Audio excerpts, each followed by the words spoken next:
দুইটা জিনিস না বললে না। আমরা মনে করি প্রত্যেকটা মানুষের লিগ্যাল এইড পাওয়ার অধিকার, রাইট টু বি ডিফেন্ডেড যেটাকে আমরা বলি, এটা তার একটা মানবিক অধিকার, মানবাধিকার এবং মৌলিক অধিকার দুটোই। সেটাকে চিন্তা করে 1994 সালে আমাদের দেশনেত্রী বেগম খালেদা জিয়া প্রথমবারের মতো অ্যাডমিনিস্ট্রেটিভ অর্ডার দিয়ে এদেশে লিগ্যাল এইড কনসেপ্টটা চালু করেছিলেন। যে একজন মানুষ অপরাধ যত বড় অপরাধী হোক না কেন, তার নিজেকে ডিফেন্ড করার একটা অধিকার থাকবে, এবং তার যদি লয়ার না দিতে পারে, টাকা পয়সা না দিতে পারে, সেই ক্ষেত্রে রাষ্ট্র তার পক্ষে দাঁড়াবে, টাকা পয়সা দিয়ে আইন আইনের মতো চলবে, আদালত আদালতের মতো দেখবেন।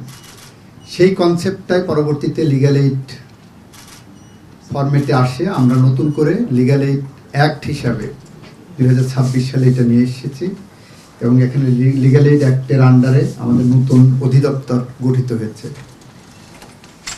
আমরা লিগ্যাল এইডের মাধ্যমে দুই ধরনের কার্যক্রম করি।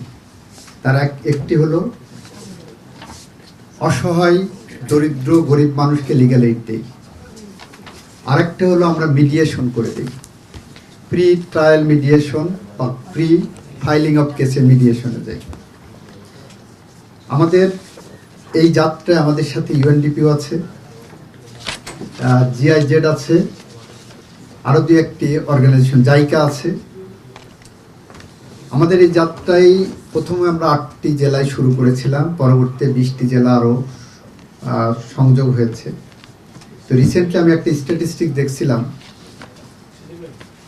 নারায়ণগঞ্জ জেলাতে ইতিপূর্বে, নারায়ণগঞ্জ না নরসিংদী জেলাতে একই সময়ে গত বছর লিগ্যাল এইড অধিদপ্তর ওখানে মিডিয়েশন শুরু করার আগে গত বছর যে পরিমাণ মামলা ফাইল করেছিল, মিডিয়েশন চালু হওয়ার পরে ওই একই সময় 62% মামলা ফাইলিং কম হয়েছে।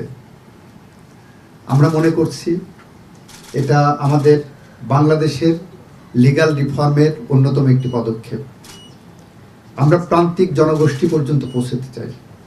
আমরা যেমন একদিকে বাংলাদেশের ঘরে ঘরে আমাদের সমাজ কল্যাণ মন্ত্রী ফ্যামিলি কার্ড পৌঁছে দেওয়ার উদ্যোগ নিয়েছেন, মানুষকে স্বাবলম্বী করার জন্য, তার অধিকার নিশ্চিত করার জন্য। কৃষি মন্ত্রণালয় কৃষক কার্ড দেওয়ার চেষ্টা করছেন। আমরা আইন মন্ত্রণালয় থেকে বলছি ওই সমস্ত প্রান্তিক জনগোষ্ঠী যাদের নিজেদেরকে ভালনারেবল মনে না করেন, নিজেদেরকে অসহায় মনে না করেন, যাতে তারা মনে করেন যে আমাদের পাশে রাষ্ট্র আছে। নগদ নিয়ে এলো হার না মানা হার অফার।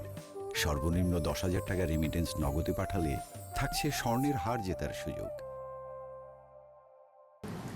আমাকে একজন ভিকটিম করলো, আমি আইনজীবী দিতে পারছি না, রাষ্ট্র অর্থ খরচ করে তার পাশে থাকবে। এইটা লিগ্যাল এইড টিমের অন্যতম লক্ষ্য, এবং সেই লক্ষ্যকে সামনে রেখে আমরা দেখলাম সমাজ কল্যাণ মন্ত্রণালয় এবং মহিলা শিশু বিষয়ক মন্ত্রণালয়ের প্রান্তিক জনগোষ্ঠী পর্যন্ত সমস্ত মন্ত্রণালয়ের মধ্যে সব থেকে বেশি কানেকশন।